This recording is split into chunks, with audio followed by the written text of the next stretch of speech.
आप यहां पर देख सकते हैं, in a first civil aircraft to be produced in India as HAL partner with Russia.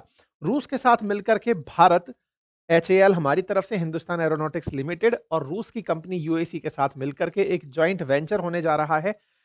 एक काम इस तरह का कि भारत के अंदर एचएएल के अंदर ये विमान बनाए जाएंगे जो कि SJ-100 के नाम से जाने जाएंगे। इसका एमओयू 27 तारीख को साइन हुआ रूस के अंदर, जिसकी तस्वीरें आप यहां पर देख रहे हैं।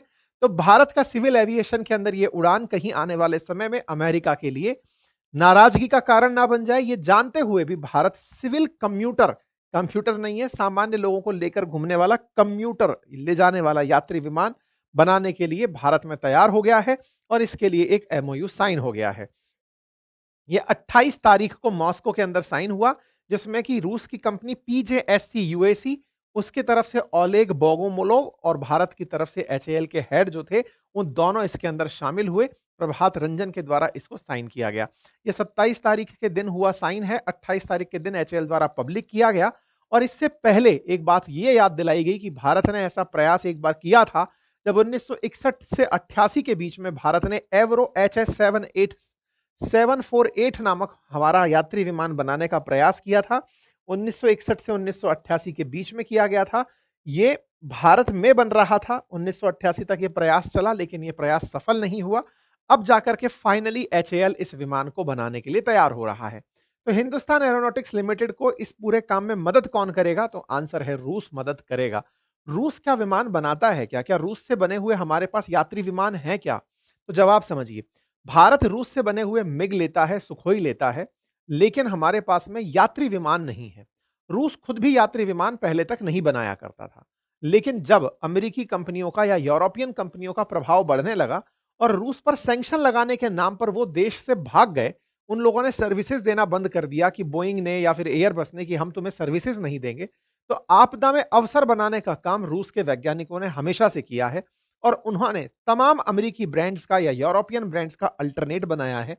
बड़ी सी बड़ी कंपनियों का उन्होंने अल्टरनेट खड़ा कर दिया और उसी अल्टरनेट को खड़ा करते करते वो यात्री विमान का भी अल्टरनेट खड़ा करने में कामयाब हो गए।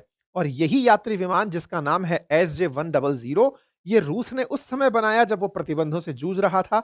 आज खुद के यहां तो इन्हें उड़ाता ही है, अब ये भारत के साथ भी इस तकनीकी को साझा कर रहा है, जिस काम के लिए हिंदुस्तान एरोनॉटिक्स लिमिटेड जो कि तेजस जैसे फाइटर जेट बना रहा है, वो अब यात्री विमान भी बनाएगा। Public joint stock company United aircraft corporation इसके अंदर मदद कर रही है। नाम से ही स्पष्ट है, पब्लिक जॉइंट स्टॉक कंपनी, अर्थात रूस के अंदर ये जो यात्री विमान बनाने का काम है, ये किसी एक कंपनी के पास नहीं है। अर्थात अगर आप ये समझें कि ये काम सुखोई जैसी कंपनी कर सकती होगी, नहीं। रूस के अंदर जितनी भी एविएशन के अंदर कंपनियां हैं, उन सबको इकट्ठा करके एक जॉइंट स्टॉक बनाया गया, इन सभी कंपनियों को साथ ला करके, और वो साथ ला करके इन कंपनियों ने एक कॉमन कंपनी बनाई, public joint stock company, United aircraft corporation के नाम से। वो कंपनी ही अब यात्री विमान बनाती है, यानी कि रूस की सरकार के द्वारा इस तरह का काम करवाया जाता है। अब तक 200 से ज्यादा SJ-100 प्लेन बनाए जा चुके हैं, जो कि 16 से ज्यादा कमर्शियल एयरलाइन एयरक्राफ्ट के द्वारा यात्री उड़ान बढ़ रहे हैं। तो ये अपने आप में SJ-100 जो रूस में उड़ रहा है 200 से अधिक संख्याओं में, 16 कमर्शियल ऑपरेटर्स के द्वारा जिसको यूज किया जा रहा है, अब वो भारत में भी होगा और एचएएल उसका निर्माण करेगा।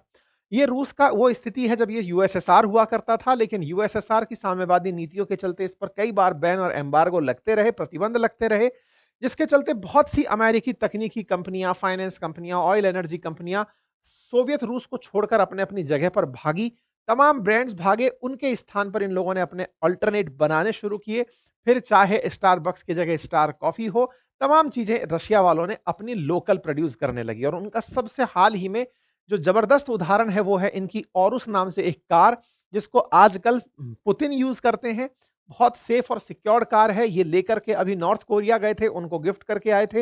ये ऑरुस कार में आजकल घूम रहे हैं। रूस ने इसे अपनी सिग्नेचर पहचान बना लिया है, क्योंकि जैसे रॉल्स रॉयस के बारे में बोलते हैं या फिर बेंटले के बारे में बोलते हैं, तमाम जो कंपनी कार चला रही हैं उनको यूरोपियन नाम प्रदान है, लेकिन रूस ने अपनी तरफ से ऑरुस नाम से एक कार बनाई और आजकल ये कई देश के राष्ट्राध्यक्षों को उनकी सिक्योरिटी के लिए इसे भेंट कर रहे हैं। कुल मिलाकर अमेरिका के जितने भी ब्रांड्स हैं या यूरोप के ब्रांड्स हैं, जब वो रूस में नहीं है तो रूस ने उनके स्थान पर अपना सप्लीमेंट बनाना शुरू कर दिया, अपना विकल्प तरीके से प्रोड्यूस करना शुरू कर दिया है। कहते हैं कि सोवियत यूनियन का जब विघटन हो रहा था 1991 में, उस समय तक सोवियत रूस के अंदर ये तमाम कंपनियां 750 एयरक्राफ्ट प्रोड्यूस करती थी। सोवियत रूस 15 देशों में टूटा, रूस सबसे बड़ा रह गया। ये विमान कंपनियां बनाते बनाते भाग गई और 56 एयरक्राफ्ट साल भर के अंदर बनने लगे। इनकी जरूरतों के हिसाब से सप्लाई नहीं होने लगी। तब के प्रधानमंत्री थे बोरिस यात्सेन। उन्होंने उस समय प्रेसिडेंट थे, उन्होंने डिसाइड किया कि क्यों ना हम खुद से अपने मतलब विमान, यात्री विमान बनाएं, लेकिन वो ज्यादा सक्सेसफुल नहीं हुए। फिर बारी आई पुतिन की, और व्लादिमीर पुतिन जब आए 2006 में, तो इन्होंने अपने देश की कई बड़ी कंपनियों को इकट्ठा किया, जिसमें से थी इलियोशाइन एयरकोट और मैकोयान, सुखोई, तुपोलोव, याकोलोव। ये सभी कंपनियों को इकट्ठा किया और इनसे कहा कि एक जॉइंट स्टॉक कंपनी बनाओ, क्योंकि इस काम में पैसा बहुत खर्च होगा। सब मिलकर बनाओगे तो कंपटीशन नहीं होगा, सब एक दूसरे से टेक्नोलॉजी शेयर करोगे और मिलकर के कुछ देश के लिए प्रोड्यूस करोगे। राष्ट्र भाव से प्रेरित होकर तमाम कंपनियां, जैसे आज भारत की तमाम कंपनियां अगर मिलकर के एक साथ काम करने लगे कि देश के लिए कुछ बनाना है, तो शायद वो कर जाएं। कुछ वैसा ही इन्होंने कह के इनसे करवाया, और परिणाम जो निकल कर आया उसे SJ-100 कहते हैं। ये वो विमान है जो कि सबसे पहले सुखोई द्वारा बनाए गए थे, फिर एक कॉमन कंपनी द्वारा बनाए गए। SJ-100 अब आपको यहां पर दिखाई दे रहा है। इसी विमान को सारी कंपनियों ने मिलकर बनाया है। अब रूस में ये बढ़िया से सर्विस दे रहा है। 200 से ज्यादा एयरक्राफ्ट फिलहाल उड़ रहे हैं, 16 से ज्यादा ऑपरेटर्स यूज कर रहे हैं। इनमें एक से बढ़कर एक फीचर हैं, और वो सारी चीजें इन्होंने अपने लेवल पर घर में तैयार की हैं। यानी कि रूस ने इस पूरे कार्य को स्वदेशी रूप से कार्य किया है। ये विमान जो आपके सामने है, 100 से अधिक यात्रियों को ले जाने में प्लस 2 पायलट्स के साथ चलने को तैयार है। 100 से 100% इसमें रूसी घटक लगे हुए हैं। कोई भी इंपोर्ट का सामान नहीं है, अर्थात पूरी तरह से आत्मनिर्भर होकर के रूस ने इसे बनाया। अब ये उसी तकनीकी को भारत से साझा करके कह रहा है, ये आप भी बनाइए, क्योंकि भारत में उड़ान नाम से एक योजना चल रही है, उड़े देश का आम नागरिक, जिससे भारत में बहुत सारे नए एयरपोर्ट्स बन रहे हैं। कई छोटी सिटीज को बड़ी सिटीज से कनेक्ट किया जा रहा है हवाई जहाज के माध्यम से। तो ऐसे हमें एयरक्राफ्ट की जरूरत होगी जो कम दूरी में और कम यात्रियों के साथ उड़ सके, फ्यूल एफिशिएंट रहें, सुरक्षित रहें। इसी के लिए इस तरह के विमान की जरूरत हो सकती है जो 100 यात्रियों को ले जाने में कामयाब होगा। इसीलिए ये रूस एक अच्छा अल्टरनेट बन सकता है। ये इसका मेड इन फ्लाइट है। जब उड़ रही थी तो फाइटर जेट से इसकी रखवाली की गई थी, देखा गया था कि ये किस तरह से उड़ रहा है, क्या इसकी काबिलियत होंगी। और जब इसने उड़ना शुरू किया तो ये भारत के लिए एक अच्छा विकल्प बनकर आया। कहा जा रहा है कि आने वाले समय में HAL इसकी वजह से 200 से अधिक विमान बनाएगा, क्योंकि भारत में ऑलरेडी उड़ान योजना चल रही है जो रीजनल कनेक्टिविटी को बढ़ाने के लिए है, जिसके चलते बहुत सारे नए एयरपोर्ट्स पर जॉब ऑप्शंस निकल कर आएंगे, यात्रियों को सुविधाएं मिलेंगी, रीजनल कनेक्टिविटी बढ़ेगी। इसी के चलते हुए भारत में HAL इस काम को बनाने की जिम्मेदारी ले रहा है।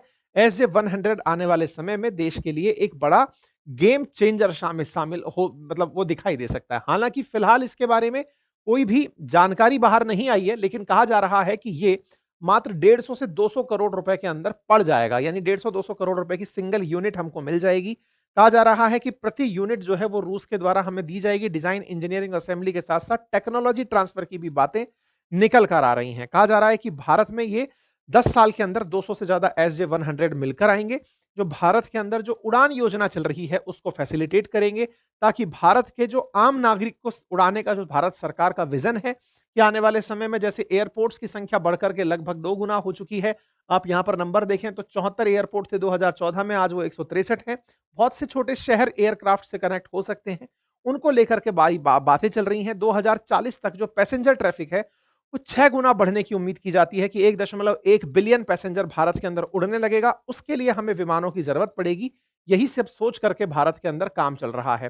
डोमेस्टिक ट्रेवल्स धीरे धीरे हमारे देश के अंदर बढ़ रहे हैं। लोग आपस में एक छोटे जगह से दूसरी जगह के बीच में ट्रेवल कर रहे हैं। इसी को ध्यान में रखते हुए भारत के अंदर लगातार बढ़ती संख्या, जो 2014 से 2025 के बीच में पैसेंजर्स की संख्या में भी लगभग 3.5 गुना का जो इजाफा हुआ है, भारत सरकार बस इसी को टारगेट करते हुए कि आने वाले टाइम में 2047 तक ये बढ़कर के 1.1 बिलियन तक पहुंचेगी, उसी को कैटर करने के लिए विमानों की जरूरत की पूर्ति में लगी है। इसीलिए हम एयरक्राफ्ट मैन्युफैक्चरिंग के ऊपर काम कर रहे हैं, और उसी मैन्युफैक्चरिंग में रूस हमसे आगे चलते हुए, हमें टेक्नोलॉजी देते हुए साथ लेने की तैयारी में है। HAL खुद भारत के अंदर इसका निर्माण करेगा। साथ ही साथ रूस ने हाल ही में अपने द्वारा बना हुआ औरुस नाम से जो इनकी कार है, उसी के द्वारा बनाया हुआ एक लग्जरी सुखोई की मदद से विमान प्रस्तुत किया है, जो लग्जरी विमान की श्रेणी में आता है। उसकी तस्वीरें बेहद खूबसूरत तरीके से अभी दुबई के अंदर एक्सपो में दिखाई गई। मतलब इसके बारे में सोचा जा रहा है कि आने वाले समय में हो सकता है कि दुबई के एयर शो में दिखाया गया ये विमान पब्लिक के सामने ये इमेज लेकर जा रहा है कि आप लग्ज़री में भी रशियन प्रोडक्ट यूज़ कर सकते हैं। यानी कि ये लोग अब ग्लोबल हो रहे हैं अपने प्रोडक्ट्स को लेकर के। ये अपने आप में भारत के लिए एक बड़ी अचीवमेंट हो सकती है। लेकिन बड़ा सवाल कि साहब 50% टैरिफ लग रहे हैं, ऐसे में और इनके साथ जुड़ने से टैरिफ तो नहीं लग जाएँगे? तो जवाब ये है, नहीं लगेंगे। इसके पीछे का तर्क ये है, इन्हें ऑयल से दिक्कत है क्योंकि ऑयल कंपनीज़ ने इनको बैकिंग दी हुई थी। बोइंग की और एयरबस की तो मोनोपोली थी, तो इनके पास उनकी कोई बैकिंग नहीं है, तो उस नाम पर ये उखड़ेंगे नहीं। प्रतीत तो यही होता है, बाकी ट्रंप की बात ट्रंप ही जाने। आप लोग इसे कैसे लेते हैं वो ज़रूर बताएँ। चैनल पर नए हैं तो सब्सक्राइब कर लीजिए, साथियों के साथ इसे साझा करिए। अपनी राय कमेंट बॉक्स में अवश्य डालिए। फिलहाल के लिए इतना ही।